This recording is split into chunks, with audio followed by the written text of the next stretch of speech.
Do you feel like you're going through a spiritual awakening?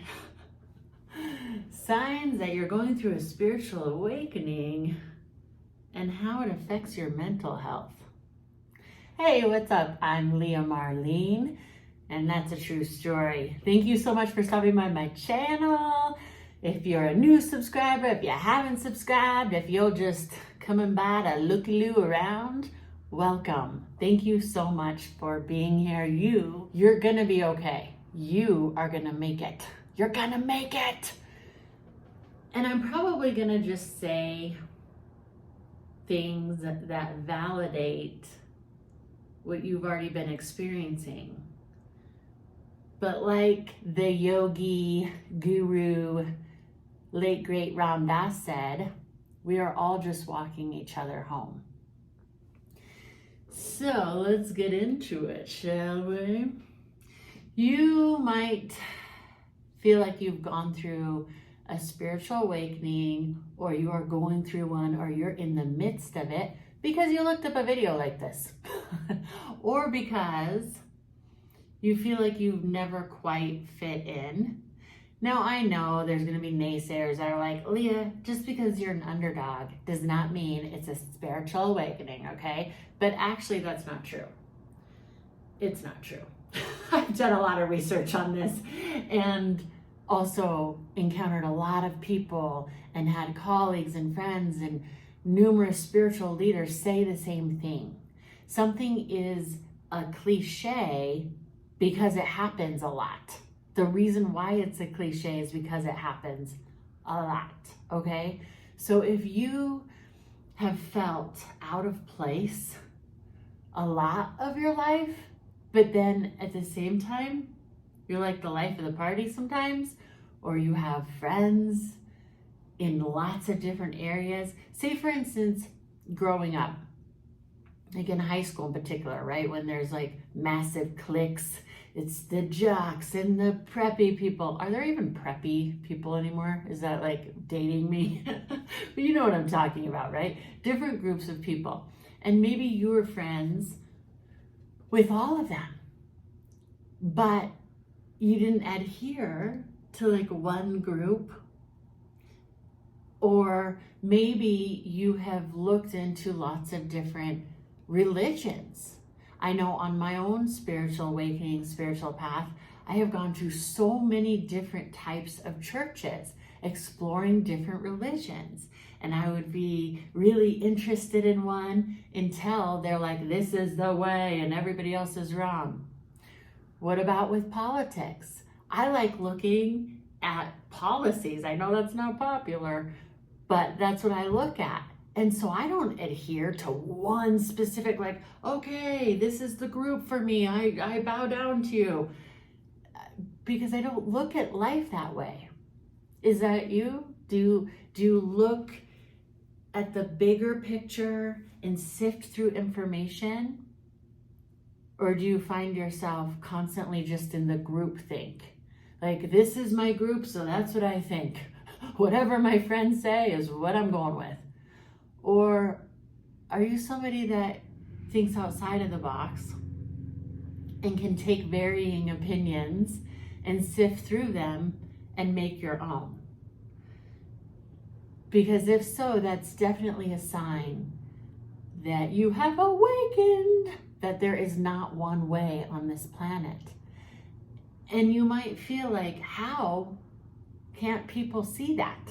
How are so many people, I don't really like the term asleep, because it sounds like you're, so condescending, like, I'm so enlightened and awake, and they're so asleep.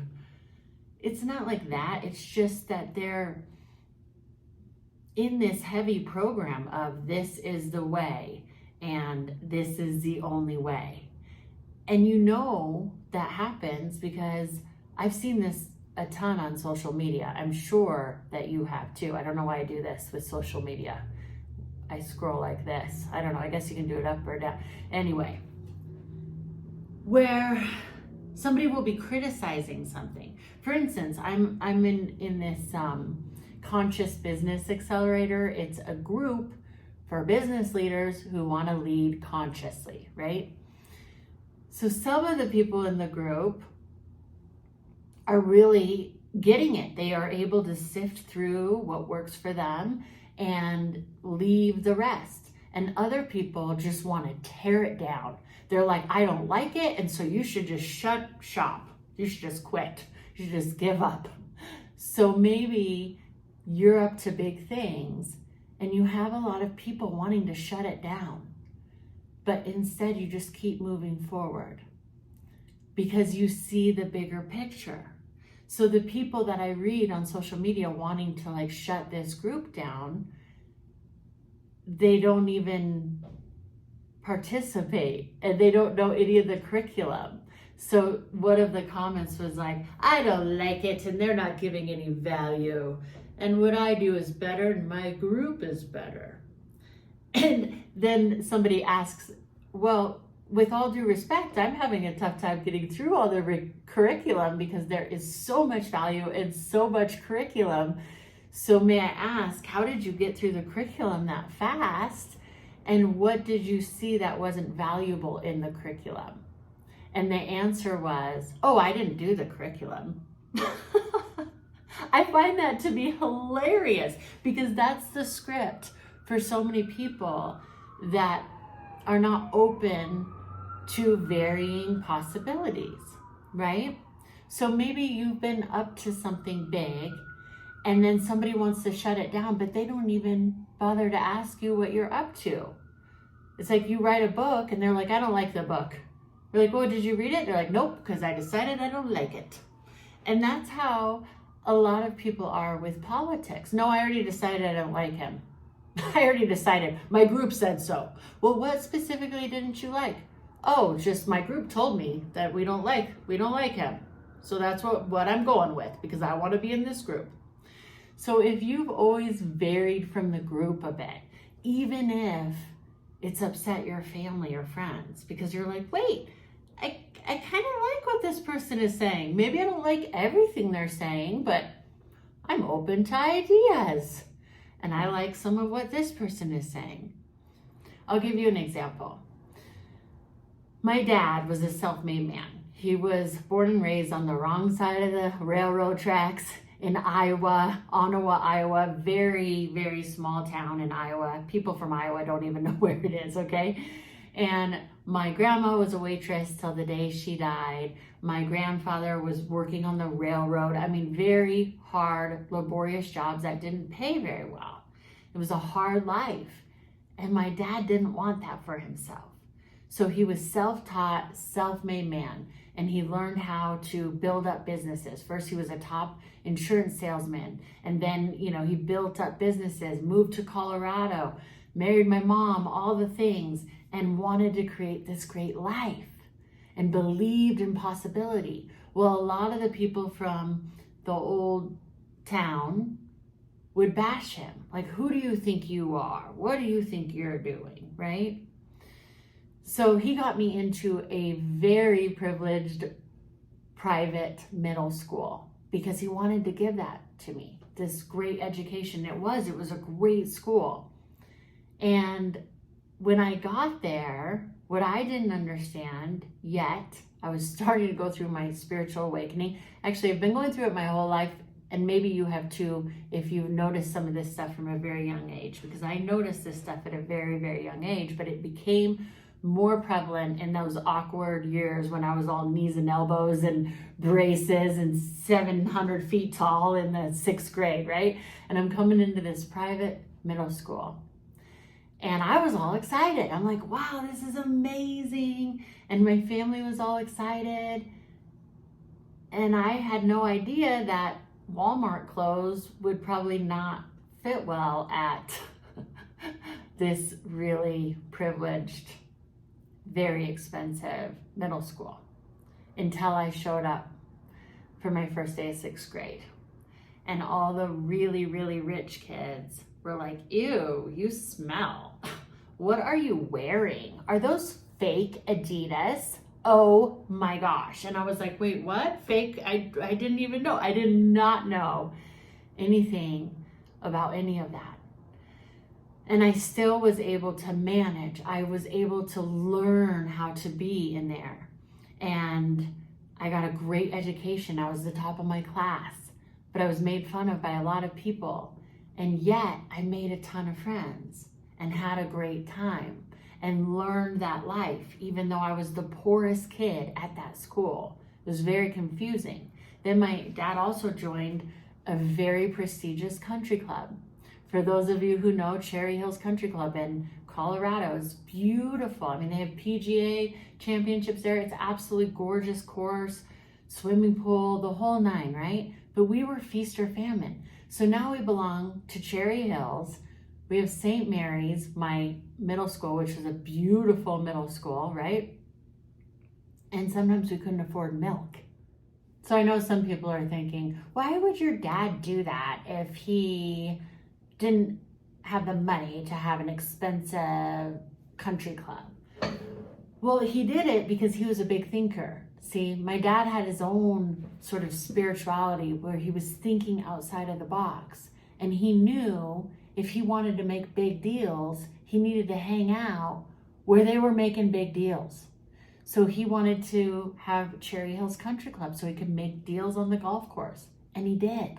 This was very, very confusing.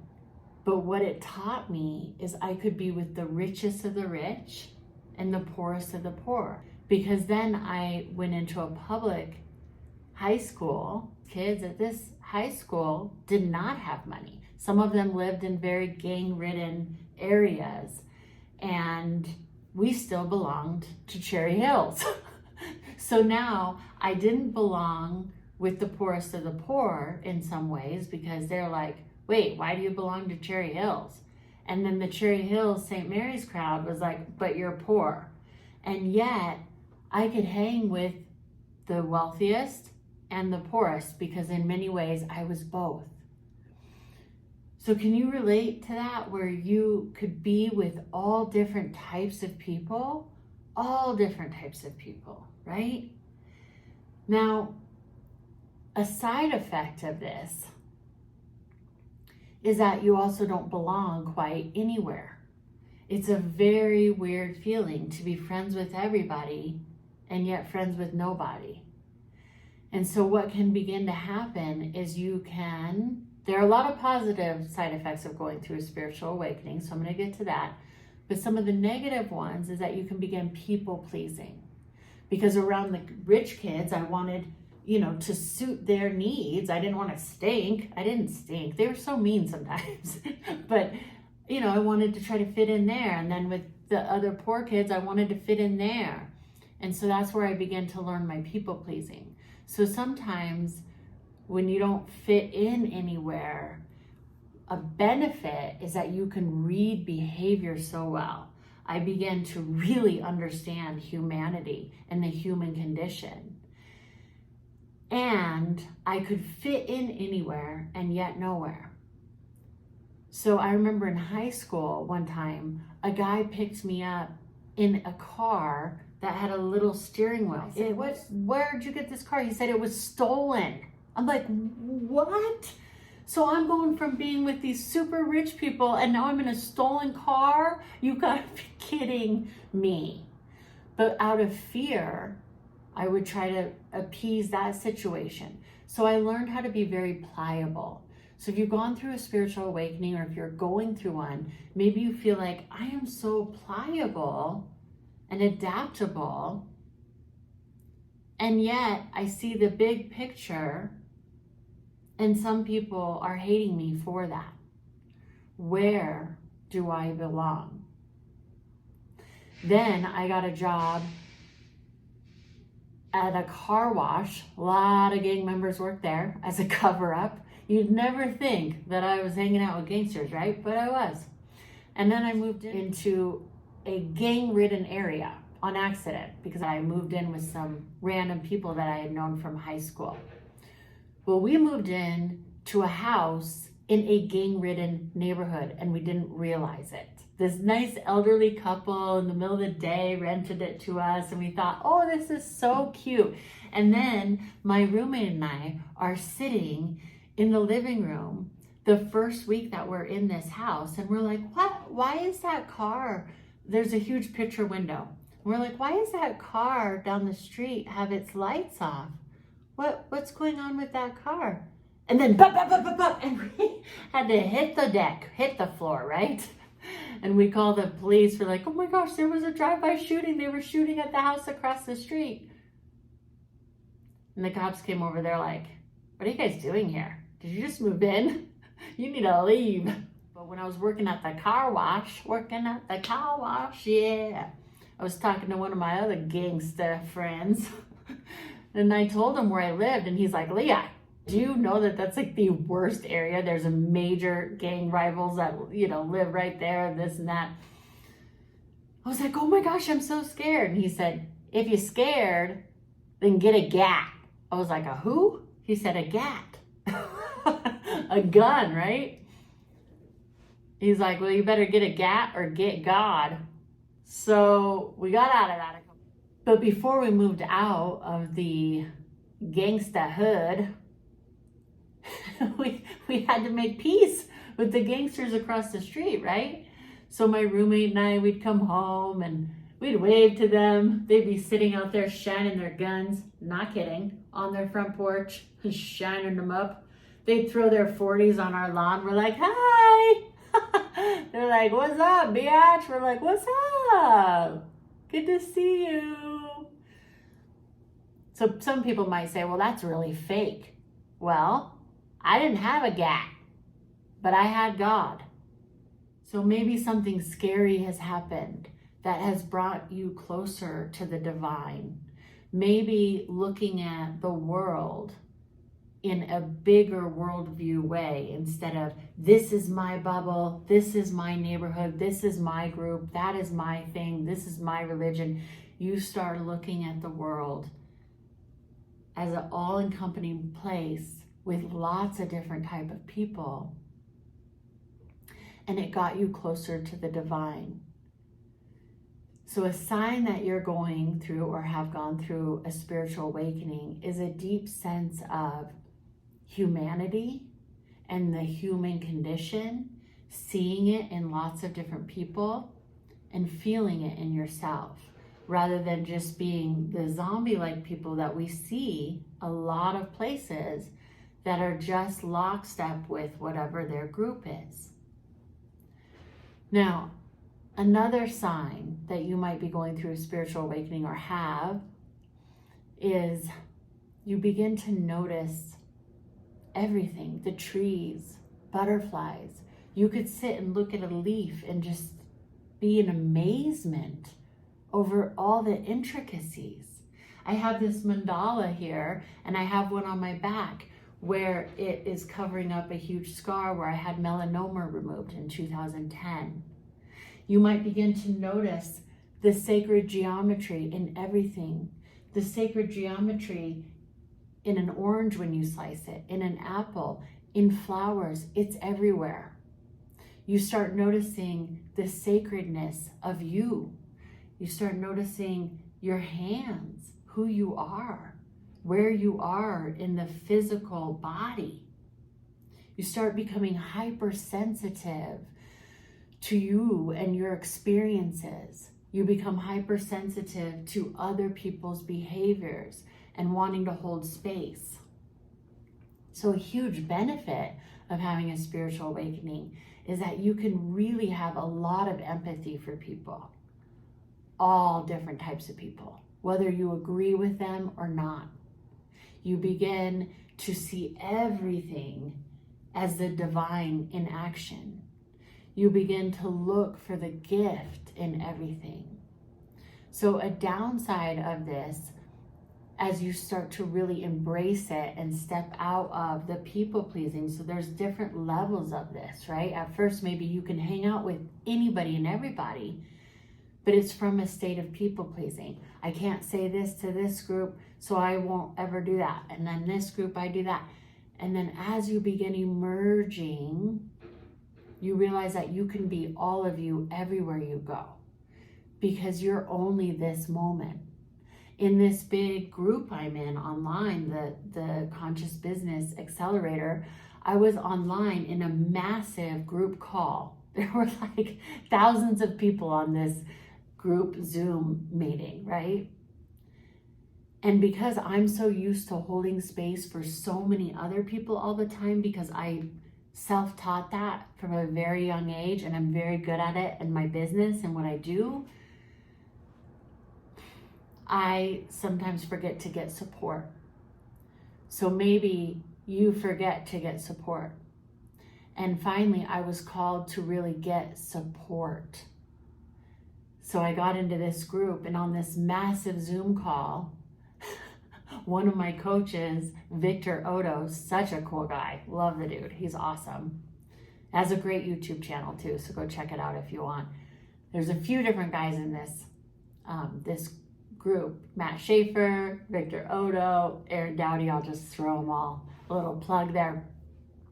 But they're cool people, right? And here I am on this call, used to just holding the space and putting on a show. And the minute Vic gets on the call with me in front of thousands of people to coach me, I just lose it. It's like waterworks. Just a floodgate came out. It was almost like my entire childhood trauma and everything. It was like the kid calling me and telling me I stunk when I was in 6th grade because I wore fake Adidas. It all just came out. There's no more hiding. Once you go through a spiritual awakening, there's no more hiding. So even though I have been going through this my whole life as spiritual awakening, now I'm very aware of it, and I'm like aggressively like, yes, I'm in it. Let's do this. You won't be able to hide anymore. Being authentic isn't just a catchphrase, some cool little saying that you put on Facebook or something. It's actually real. And that means that you might have breakdowns a lot and often, and then breakthroughs, and everything is magnified. You can create at massive scales, and like it's a quantum leap.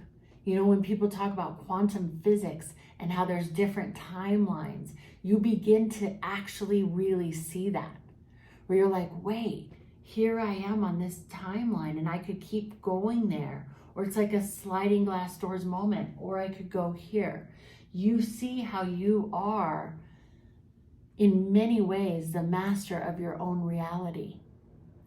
Now, with all this intake of information, it can exhaust you.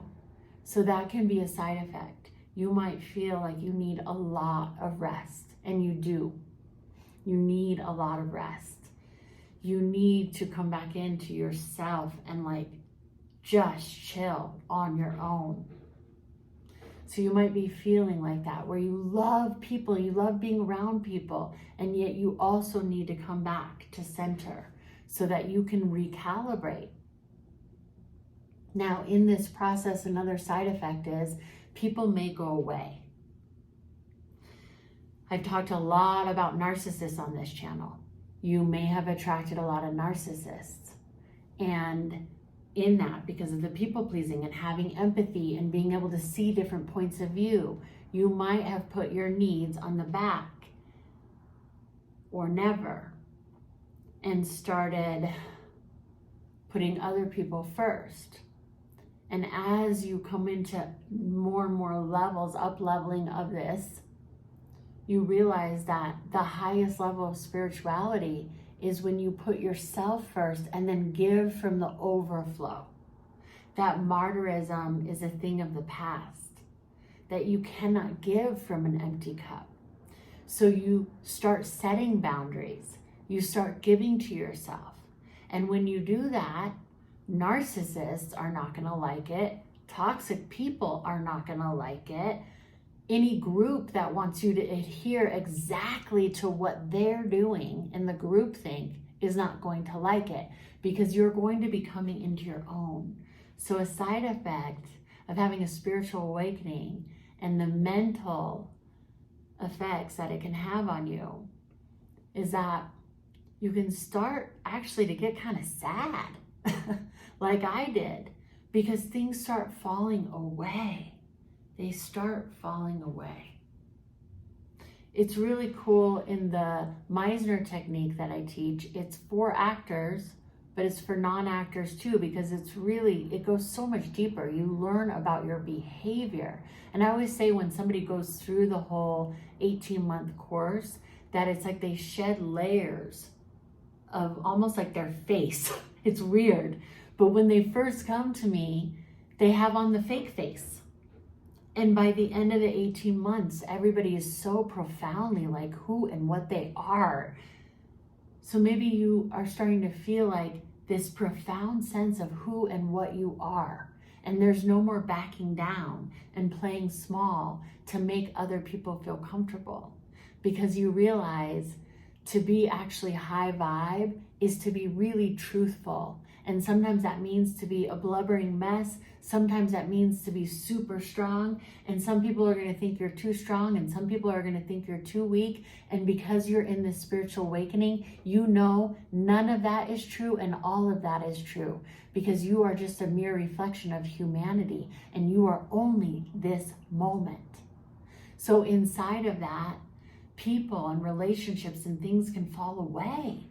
And in this falling away process, and in this like unmasking of yourself, it can almost feel draining and sad. And you might mourn the old you and the old way of being. So sometimes people think, if I've had this spiritual awakening, because sometimes when you first feel it, it's amazing, right? Like you're just so in touch with everything that you're like, I'm never going to lose this feeling. I know when I got the mandala on my back after cancer, that was some of the most beautiful times of my life. And that sounds so weird. When I found out I had cancer, I'd never been so connected with the divine. I was meditating. I was so connected all the time. And I still am. But not every day is like, ooh, this magical thing. Because I'm also in the 3D. So there's also in the spiritual community this whole like, oh, they're so 3D. We're in 5D now. But to be really awakened, realize that, yes, there are different levels of consciousness, but we are in the physical. And so how can you have this expanded consciousness and yet still be in the physical? How can we have this expanded consciousness but not be seeking that high that you get sometimes? Sometimes in meditation, you get almost like you're high. During that time that I had cancer, I was almost like high every day because I was so connected to my mortality. And I thought that feeling was never going to go. And I was like, I got it now. I'm with it. I know the meaning of life.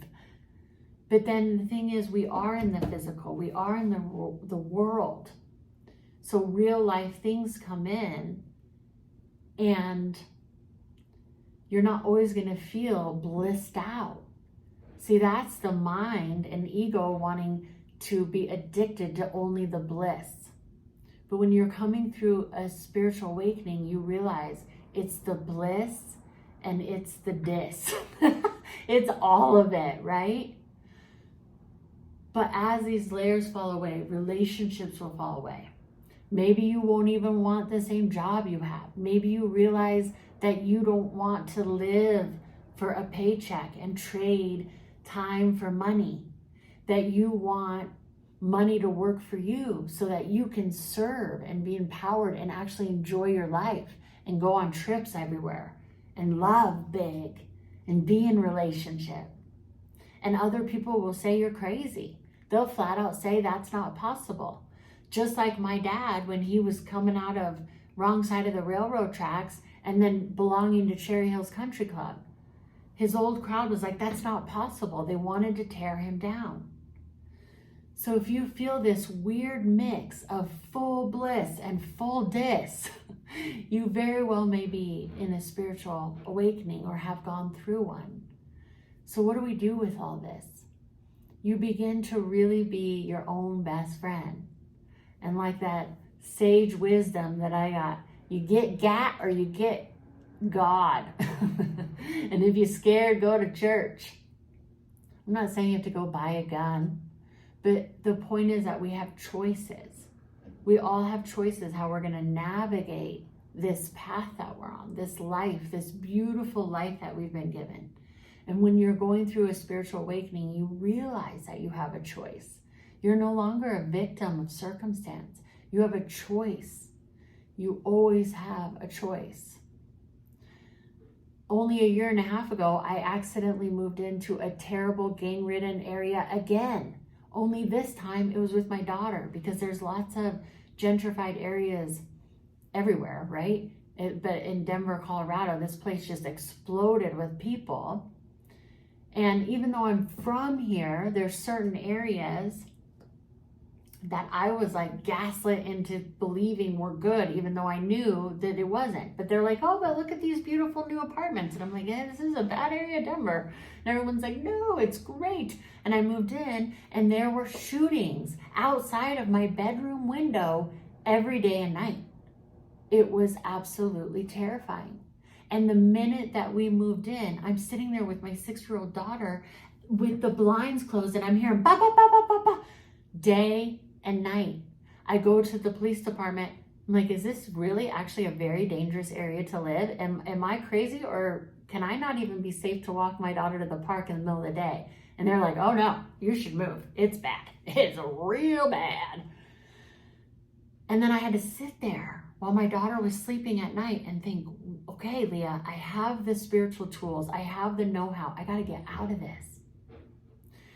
So maybe you're going through a spiritual awakening and suddenly you're back in a place and you're like, what?